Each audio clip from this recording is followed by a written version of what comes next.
behind us is Peach Street. And Peach Street is an important road because historically it was one of the main arteries that accessed the Port of Erie and Waterford. And Waterford was important because it was the point at which you could enter in French Creek. And French Creek would lead you ultimately down to Franklin at Allegheny, and then Allegheny into Pittsburgh. So the link between Pittsburgh and Erie came south through what we know today as Peach Street.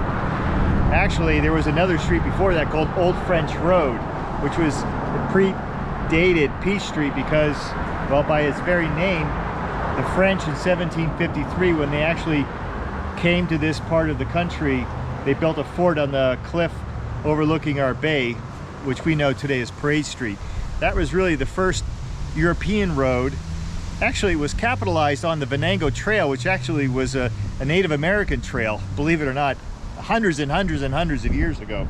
But Old French Road took you all the way down into Waterford, but it was kind of a marshland area, so that they wanted to have a better straight line, so they built Peach Street.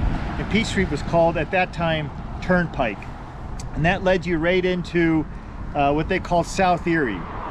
And at South Erie would be the junction of Ridge Road and 26th Street, which would later become 26th Street. Ridge Road is kind of interesting because it was on a ridge. That was 26th Street. That was the second ridge. The first ridge was really 6th Street. And so 6th Street, 26th Street, and eventually Interstate 90 are the three major ridges as the lake descended down, you know, from Interstate 90. So Peach Street really became the main artery to moving people and commodities and goods. This was the main thoroughfare into South Erie. Behind us is a house. It's called the Homestead. It was built by a guy named John Cochran, C-O-C-H-R-A-N. John Cochran was down from Maryland, Pennsylvania, but he got involved with basically land acquisition, the population companies that actually were funded by the government to actually settle land, carve them up, look for developers and sell them. That was John Cochran's original job. He came to Erie in 1801 and built this house. And this is interesting because this is the oldest house in the city of Erie. It was built in 1881. And it's also interesting, we'll see later, is that it's facing Peach Street, whereas all the other streets are kind of not facing Peach Street. If you can see this, that one is. And why that's important for Federal Hill is because eventually in the 1850s, as the city was growing, it needed a large place to bury its dead. And Erie at that time was a collection of settlements. You know, you had certain neighborhoods that were kind of like settlements, like Barbentown and Kersburgtown and Browntown, all these places, Kingtown.